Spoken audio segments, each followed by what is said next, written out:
Welcome back to APHG and Jihad with Dustin Fowler. Today we're going to do the Unit 3 Religion and Ethnicity Review. Now this is going to be a bear of a video, so I'm going to try my best to go through as quick as I can, and I'm probably going to do one on religion and then hit ethnicity on the second round. So for starters, you got dudes you need to know. Just like on most of my reviews, we start off with a couple of the people that go into the unit, and in this case, we're looking at people that are exclusively associated with religion. So we're going to hit these guys pretty quick because we're probably going to talk about them a little bit more as we delve deeper into the subject under philosophies, ideas, and phenomena. So first of all, Abraham, founder of Judaism, also the patriarch of the Abrahamic faiths. Christianity, Islam are also Abrahamic faiths as well as Judaism. Jesus is the founder of Christianity. He is known as the Messiah. Christians believe he is the Son of God. So know him as the founder of Christianity. Some people might say Paul is the founder. For APHG and Jihad, we're going to say is Jesus. We're going to say Paul is significant in its early dispersal throughout the Eastern Mediterranean. Which brings us to Paul, the apostle. He used to be Saul, had a vision of Jesus on their way to Damascus, where he was doing some of his work as a persecutor of Christians. Ends up that this guy almost single-handedly spread Christianity throughout the Eastern Roman Empire all the way up until his death in the Roman capital. Most of the epistles, the New Testament scriptures, are actually written by Paul and are letters to the various churches that he helped to create. Martin Luther was the reformer. He was a German monk and also a professor at the University of Wittenberg, who in the year 1517 hated the idea of indulgences, which was a practice of the Roman Catholic Church. As a response to that, he wrote up his 95 Theses and started a movement that would later be known as the Protestant Reformation. Muhammad is the founder of Islam. He is the last and greatest of the prophets, of which include Abraham, Moses, and even Jesus. Muhammad saw visions of the angel Gabriel, which presented him the message of God, who Arabs have called Allah, and started the religion. Officially, the first date of the calendar is the year 622, when Muhammad led the Muslims to the city of Medina. And later on, by the year 632, Muhammad had led the Muslims to basically convert all of the Arabian Peninsula. And today, about 1400 years later, Islam is the second largest religion on earth. Siddhartha Gautama is the Buddha, the enlightened one, the founder of Buddhism. He started off as a prince and an aristocrat. He was part of the warrior class in the Hindu caste system, and later on, in an effort to discover the answer to ridding the world of suffering, he went out and abandoned that lifestyle, even abandoned his wife and kid, newborn kid rather, and figured out the path to enlightenment lies in the middle way, which we're going to discuss a little bit further on. Zoroaster was the founder of Zoroastrianism. Sometimes you will see him called Zarathustra, and he's kind of almost like a messianic figure in the same way that Jesus is. In fact, there's a lot of correlation between Zoroastrianism and Judaism/Christianity. Joseph Smith was the founder of Mormonism, the first prophet out of two, the second of which is going to be my boy Brigham Young. Ever heard of Brigham Young University? These guys helped to lead the Mormons into Salt Lake City. We got through it pretty quick. Rock on. Now we're going to look on at the philosophies, ideas, and phenomena that you need to know, in which we're going to probably catch some of these guys a little bit more. First of all, let's look at animism. What is that? Well, some of your earliest religions were probably animistic religions. In other words, people are going to look up to the sky and see the moon and the stars, and they're going to wonder, why are they there? How did they get there? What exactly are they? Why do they go around like clockwork? Human beings are creatures that are pretty good at discerning patterns on Earth. And one of the things that they were able to do is learn that things happen consistently over time. If something happened that wasn't consistent, like a comet or like an earthquake or something of that nature, they would have thought perhaps a God controlled this.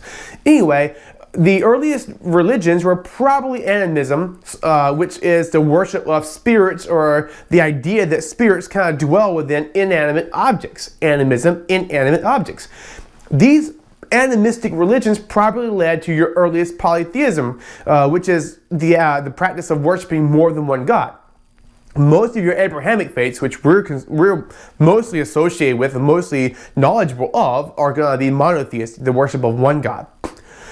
Secularism is the rise of worldly attitudes towards things. In other words, the absence of religion as something that's important in our lives. This really kind of starts in Europe during the Renaissance period, when people started to question the ways of the church and started to question life and existence due to things like bubonic plague and Germanic invasions. People started to live for themselves for the first time and engage in activities that may have been considered sinful prior to. Today, the most secular places on earth also happen to be the most developed places on earth, in particular Western Europe, who probably somewhere between 10 and 20% of anyone in most of those countries on average, maybe even lower in some cases, actually view religion as important to them. So why does development have to do with where secularism is prevalent? It has to do with the fact that those places are the most educated. The ones that are most centered on gender balance and the rights of women, the ones that have the most opportunity and capacity for people to learn and do more. And so there's not very much superstition. There tends to be a lot more science and understanding in those countries, and so they tend to maybe put their faith and hope in success and an opportunity rather than in God, as you might see in places that are more poor. This is also a huge characteristic of the early expansion of Christianity because of the fact that, and I'm not just picking on Christianity, anyone in the developed world, and many of them are not Christians and they still feel like this about religion. But early Christians were very, very poor in the Roman Empire and thought, hey, this gives us opportunity. If we have crappy lives on earth, at least we got heaven to look forward to. Something that's really, really important for the rise of secularism, which is actually still on the rise in countries even like the US of A and the Southern American states, where we tend to feel like God is, just a phone call away. Religions in Southwest Asia, in terms of the hearth, I want you guys to understand Judaism, Christianity, Islam, and really you could also maybe even argue the Baha'i faith, because they trace their beginnings to the prophet Abraham in the same way that the Abrahamic faiths do. So these religions have the significance dealing with the region of Southwest Asia, which is an AP human geography way of saying the Middle East. All right, it is, in fact, if you look at a map, the southwest of Asia. So Judaism started in Judea, what would become, I guess in Palestine, more for the regional definition of that land. Christianity in the same way. Islam, all three of these religions hold Jerusalem in very high regard as one of the holiest places for each religion. And then the Middle East, if you go down a little bit more south into Saudi Arabia, Mecca and Medina are very, very important for Islam, and all those are considered Southwest Asia. Make sure that you know that. Test questions. I wouldn't be talking about it if it wasn't. I also want you guys to understand the emphasis of prophets on the Abrahamic faiths, the fact that they believe that these prophets are messengers of God. They carry God's message and deliver that message. They're a liaison, basically, between God and human beings. Many polytheistic religions and things of that nature don't really consider prophets, or they might have a priestly class of individuals or people that are designed to interpret the will of the gods, but not in the same way that these prophets do in the Abrahamic faiths. Very, very important. Religions with South Asia specifically, I want you guys to understand, when I say specifically the northern India region, this one region in particular is where many of these religions here might have emerged. And so the oldest religion on earth is Hinduism, for the sake of human geography. Buddhism also emerged in this northern India region, in what is today Nepal, where the Buddha was a prince. Zoroastrianism is a Persian religion, in modern day Iran basically is what Persia means, and eventually that religion kind of dispersed into India, where most Zoroastrians today live. There's only a very few of them, actually. Now, something else that's important to understand about Zoroastrianism is that Zoroaster may have been an Aryan, and he may have been very associated with the Aryan religion, which actually is basically Hinduism. Sikhism is another religion that's very, very important in India. It's a very small religion. It makes up about 4% of all of India's population, and they live in the Punjab region in India today. And they are also a universalized religion that is, there are Sikhs in the United States. There are Sikhs all over the world. Jainism also got its start in India. So all these religions are those that you need to understand that India is the heart of that area. So if I ask you a test question about which two regions, that most of the world's important religions today come from, you would want to tell me Southwest Asia, and you would want to tell me South Asia. The United States also is the home of many religions, if you think about the Native American religions, but in particular, one we discussed as kind of a global religion is Mormonism. Many people lump it together with Protestantism. Mormonism, many Christians don't actually accept it as part of Christianity because they have new teachings and things that are not actual religious doctrine according to most Christian branches.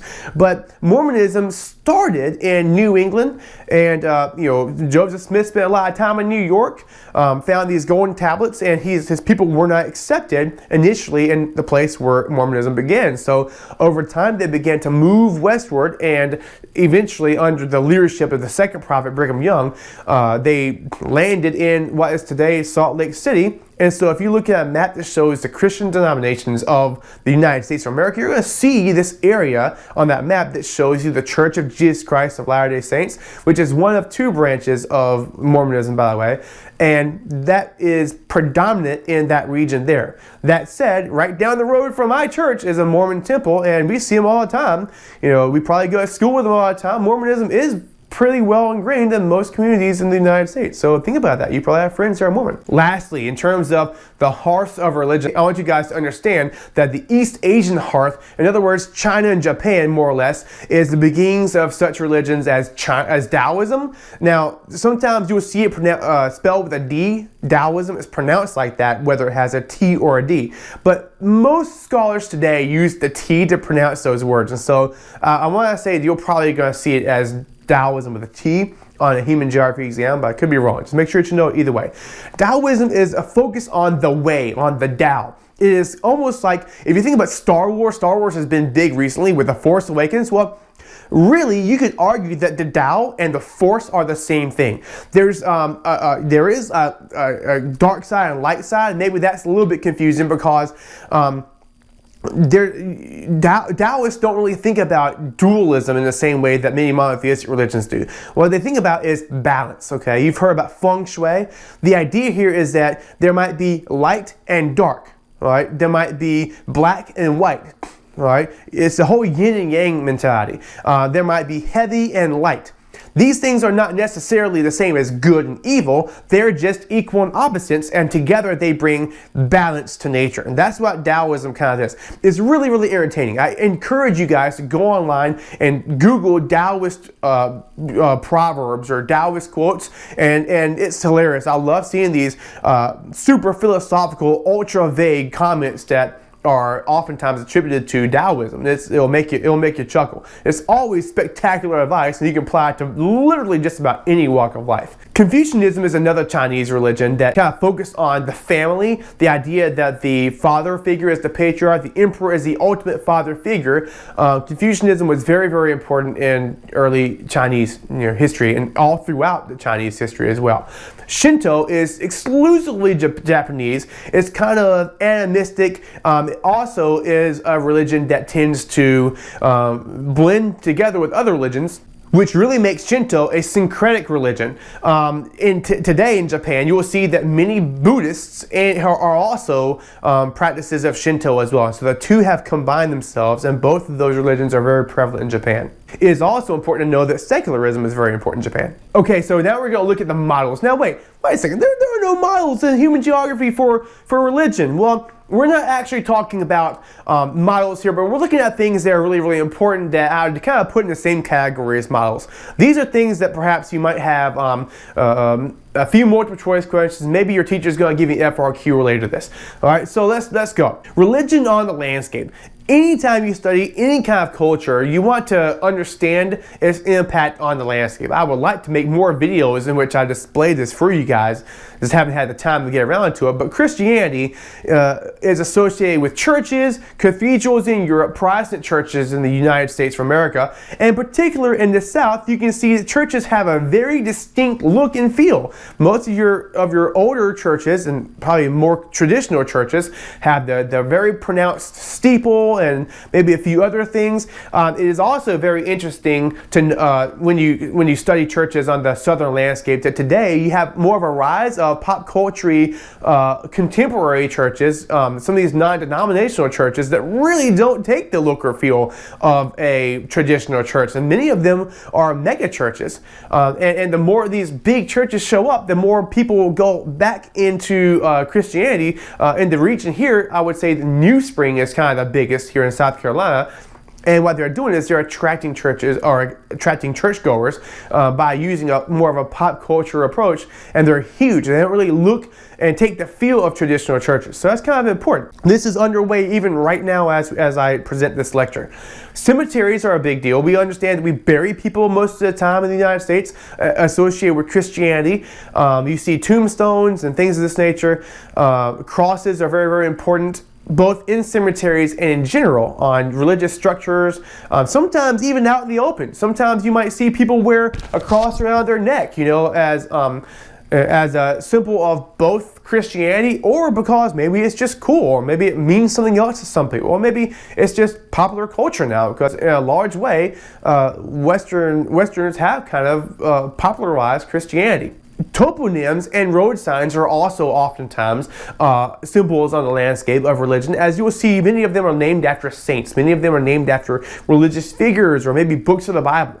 Take a look next time you drive around town, see if you can't find one or two that's named after someone important in the Bible.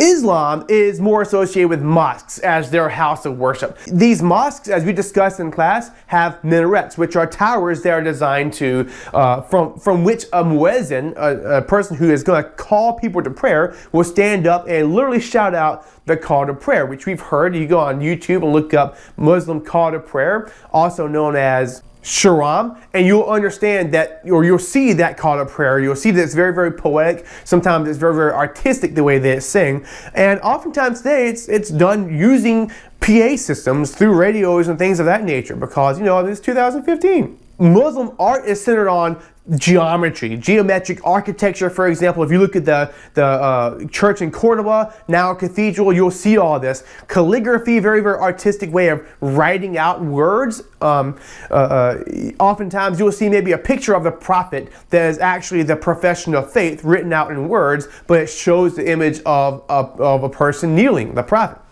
It's also important to note that these guys do not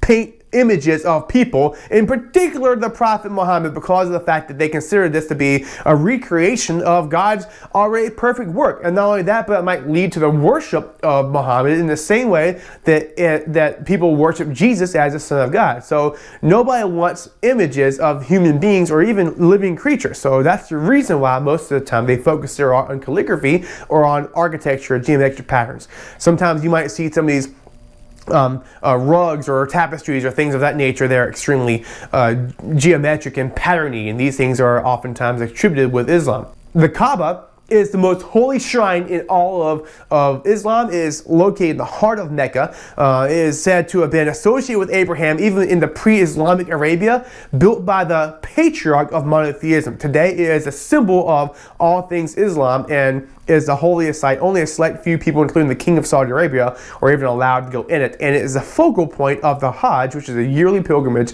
every single year that Muslims at some point in their life are kind of required to take.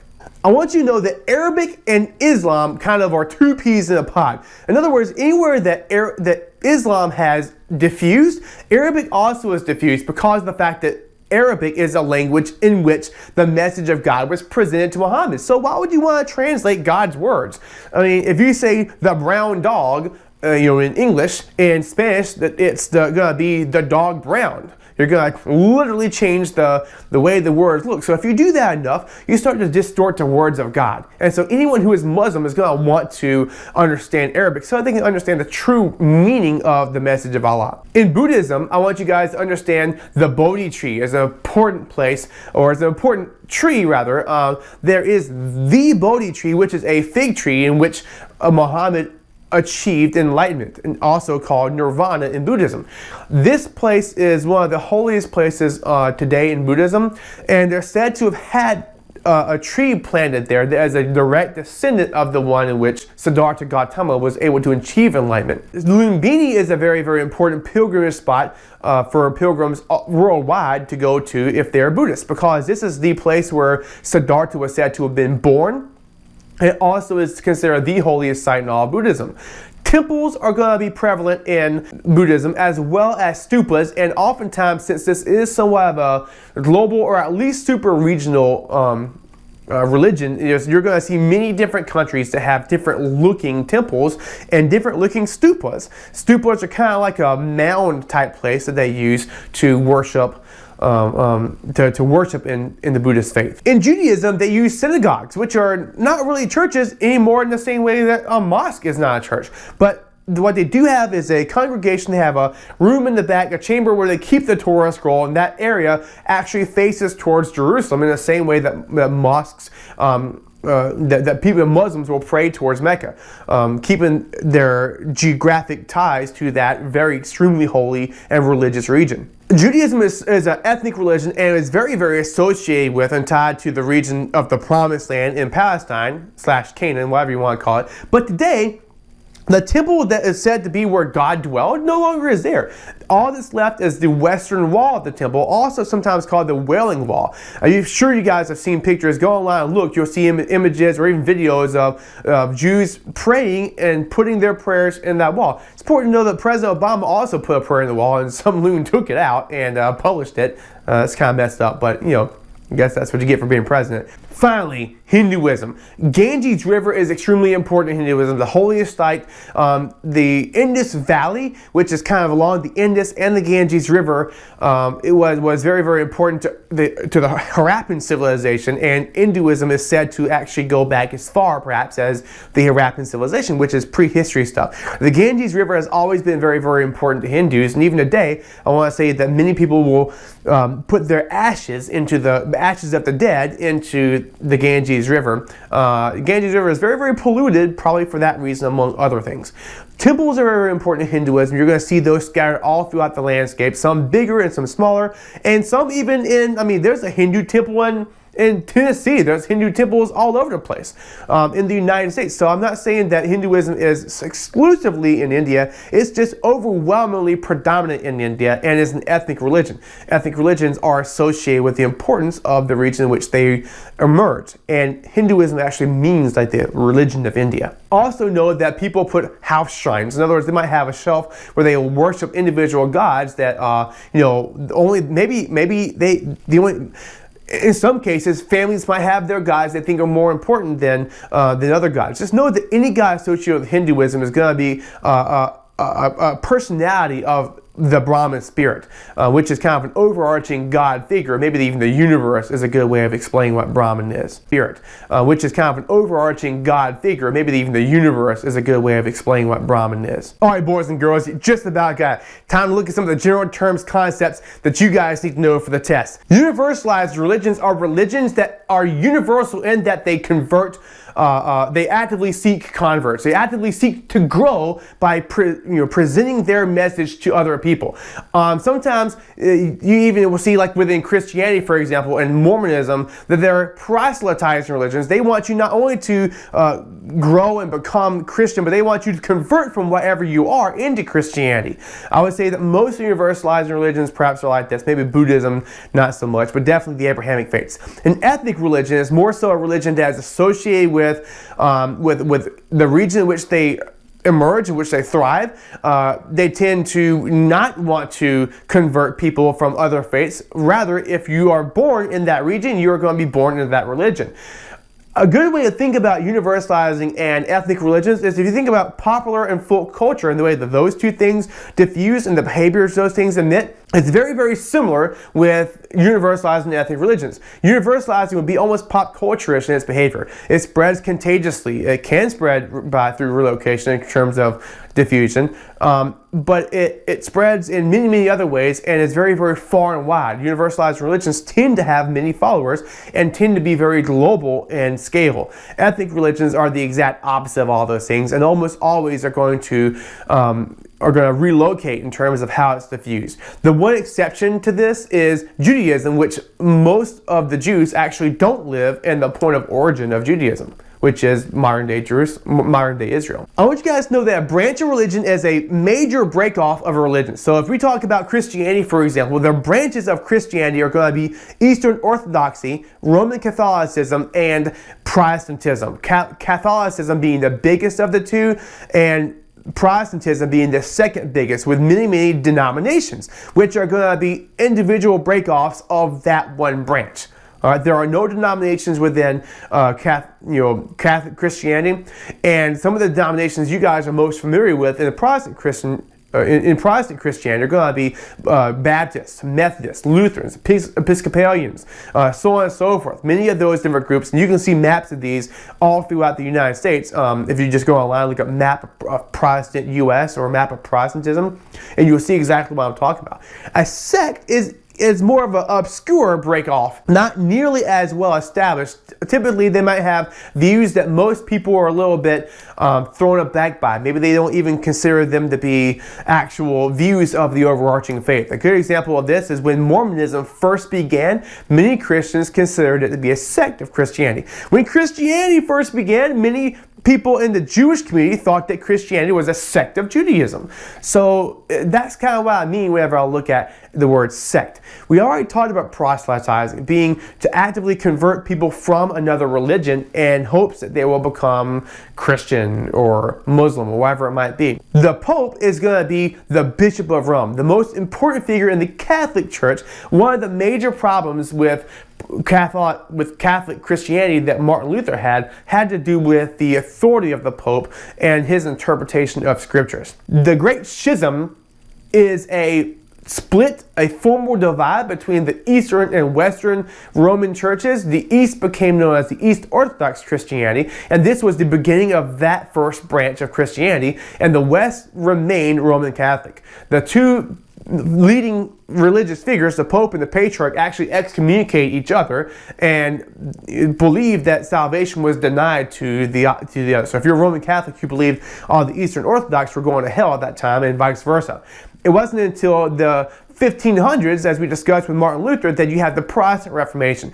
Over the selling of indulgences and other corrupt practices, secularism started to infiltrate the higher ranks of Christianity, and bishops and popes ran their land in the same way that lords and nobles and kings would run. They had armies, they were political leaders more so than religious leaders, and this really burned the bottoms of many different reformers such as Erasmus and Thomas More and Martin Luther and Zwingli and even John Calvin. These are all people that in some way or shape or form criticized the church, and Martin Luther actually started this Protestant Reformation, in which case the Protestant church today emerged in Northern Europe, in the German states. Eventually, these guys are going to move over and become some of the first settlers of the American colonies. Moksha is the word in Hinduism for enlightenment.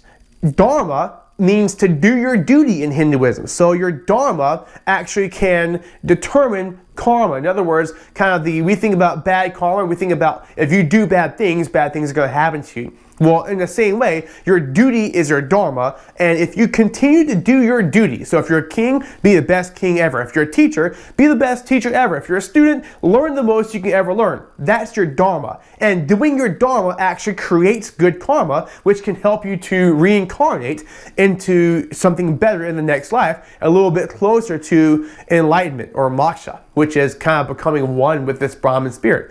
Reincarnation, by the way, is the act of dying and then being reborn as something else. The idea here is that you want to work your way up the caste system, die as one caste, become something better until you become that priest caste, and from there you go off and have enlightenment. Ahisma, which I'm not sure if I'm pronouncing that correct or not, I guess we'll find out, is a notion that emerged out of Hinduism that's associated with the idea of not hurting living things. All right, so many people today just think, hey, you don't hurt living things because it's just messed up. I mean, how nasty is that to hurt things, especially if they're helpless? You see where people hunt lions and tigers and stuff in the African safari. These are things that Hindus and Jains, many different faiths, Buddhism as well, all these things are associated with this idea of ahisma, which is to not hurt other living things. The caste system has to do with a rigid social class structure that puts you've got your peasants at the very bottom and your priests at the very top. The second caste, your peasants, second caste is going to be landowners and merchants. Third is going to be your warriors and kings, and then finally your priests. And the population gets substantially shorter, the higher up you get. You oftentimes see it online as a triangle. All right? And then you've got these untouchables underneath. They were considered to be dirty. They were considered to be unclean. You never wanted to associate with these guys. The crappy thing about the caste system is that you can never get from one to another. No matter what. A king cannot choose to marry you if you're a peasant, because you don't do that. It caused major social issues in Hinduism. Even the Buddha, Siddhartha Gautama, hated the idea of the caste system. This is the reason why he sought to discover a way to end suffering. Nirvana is the word for enlightenment in Buddhism. Reincarnation, we just discussed, is the idea of being born over and over again. The Tao means the way, and it's kind of like this overarching notion that everything has to have some degree of balance. You think about yin and yang, black and white, hot and cold, things of that nature. Not good and evil, but things that are equal and opposite that cause balance in nature. Proscription has to do with the idea that some religions will ban certain things. They're forbidden from doing it. You see oftentimes proscription in terms of what they can eat, what they can do, what's considered sinful, for example. The idea of not killing animals, the idea of not eating pork. These are things that are going to be considered proscription. Food taboos are the ones that we are probably the most associated with because we're fascinated by them. Syncretism is a notion that a religion can actually kind of blend with other religions. The Dalai Lama, who is a really important figure in the Tibetan monks, actually says that, hey, you know what? Christians or Westerners in general could really learn a lot from blending the teachings of the Buddha with the teachings of Jesus Christ and living a life that kind of focuses on both the ideas of the morals of Christianity as well as the good living of Buddhists. He's probably right.